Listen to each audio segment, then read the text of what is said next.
Now we get to the Battle of Hattin, which leads to the recapture of Jerusalem. So maybe tell us a little bit about the Battle of Hattin, and how it leads to the recapture of Jerusalem. Yeah, So Hittin is in fact like I think it was Imam al-Dhahabi who said that there's no battle greater for the Muslims after Qadisiyah than the Battle of Hittin. So it's a very big battle in Muslim consciousness, and it really was. So what happened in Hittin is, again, it's Renaud de Chatillon. He's coming into the frame again, and he's making trouble. So there's a truce between Raymond of Tripoli, the Crusader, and Salah ad-Din, for peace. It wasn't perpetual war. There were times of peace and trade and so on and so forth as well.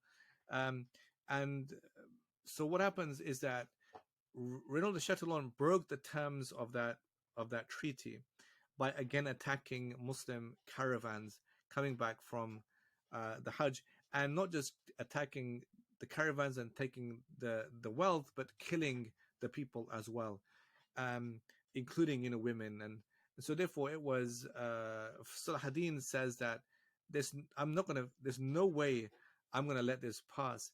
And Raymond of Tripoli is so keen that Salah ad-Din renews the treaty, but Salah ad-Din has no reason to renew it. Not only because of Renaud de Chatillon, what he does, but because the size of Salah ad-Din's army now is immense. It's immense, and it's an army from everywhere. You know, it's Hijaz, it's Iraq, it's Syria, it's Yemen. It's from all over the place, and there's and they're all gathered together. For that one cause. And he's amazing, Salah ad-Din, in terms of his military, you know, directorship. I mean, it just his skill Strategy. as a general. And so he manages therefore to unite the ummah in this cause of the jihad. One thing Salahuddin does is he always ensures that whenever he's writing a letter or he's giving a speech, it's always that the jihad is in the name of the Khalif. It's not in his name, nor is it in the name of the Ayyubid dynastic household, but to show therefore that our fight is one as an ummah, and therefore it's the Khalif that needs to take the lead for these things. And then the Khalif becomes interested and becomes he helps, of course, financially with these things, and it helps him with the army as well. And so um, Salah ad-Din therefore has no need to renew that truce, but he just manages to gather his army in different places, and he appoints people, different generals in different places around the Sham, around Egypt.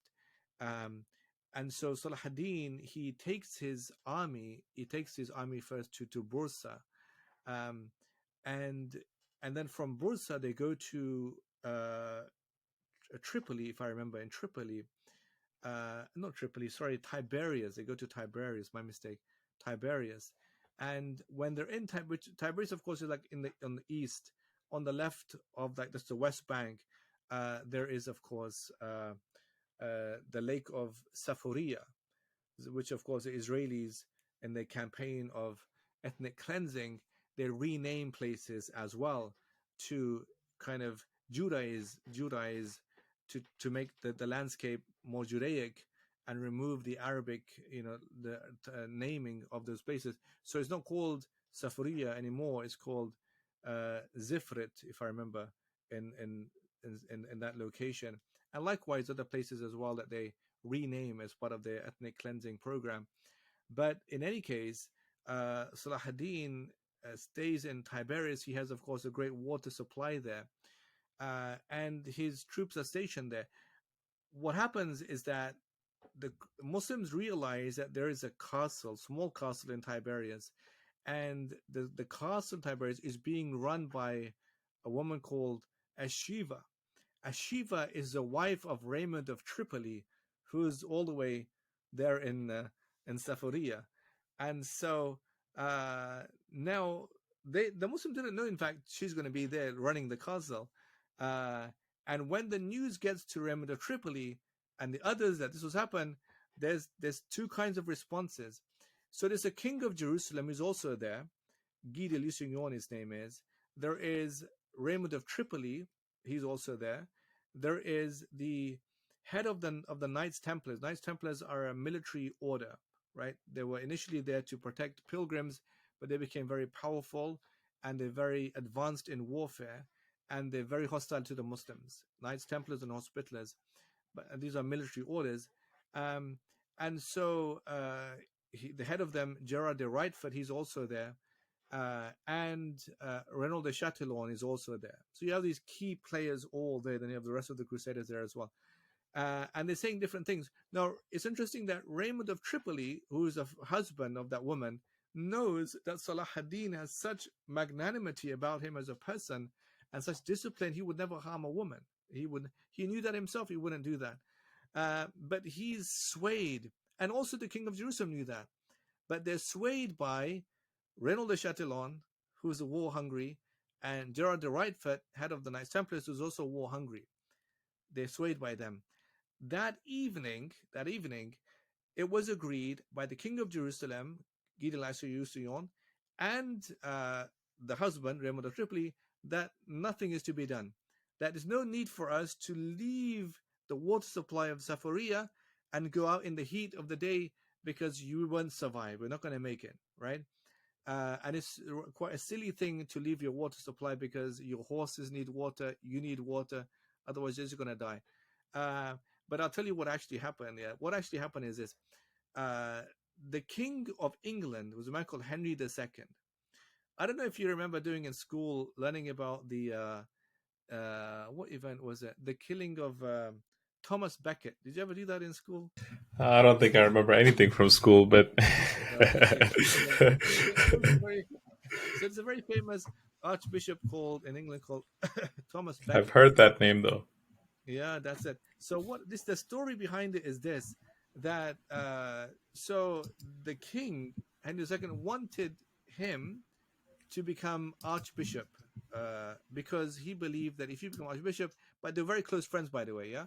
Thomas Becket and the king are very close friends, and he wanted him to be, because he believed if he becomes archbishop, he would have influence over him, and that would lessen the power of the church, and that would kind of promote the power of the temporal, or monarchy.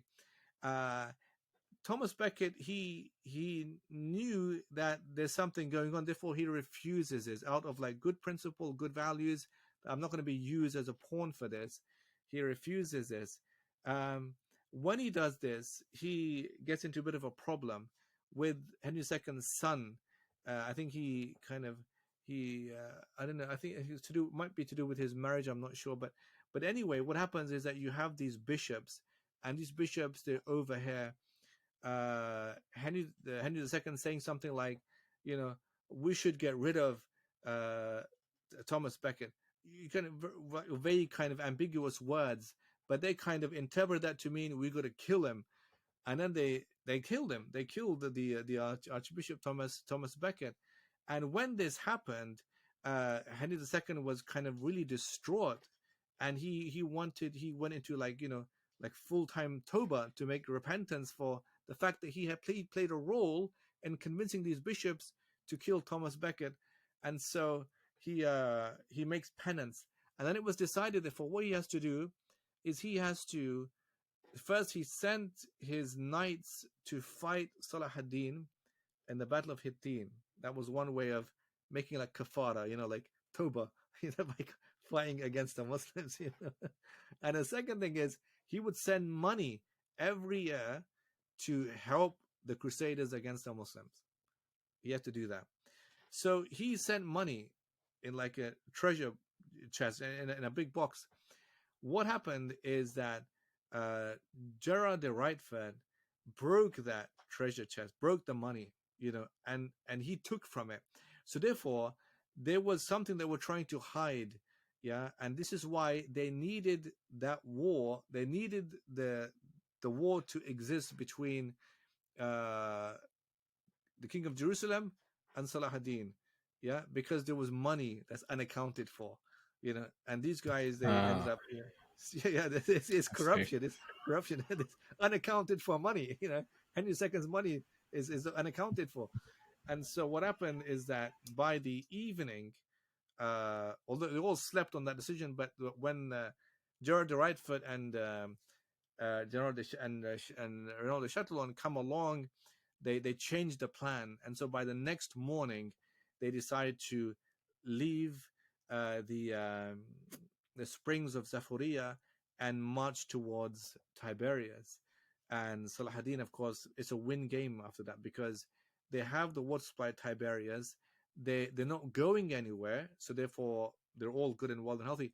Other guys on the west, they're traveling in the heat of the day, right? So imagine that's summer and it's hot and there's no water supply, right? And there's all their armor and all of that stuff with them. And then Salahuddin, he lights these scrub fires, like bush fires, and there's kind of like I think a westerly wind, and it's blowing in the faces of all these crusaders as they're marching through, And he's poisoned all the wells as well. He poisoned all the wells en route, so they couldn't have access to the water anyway, you know.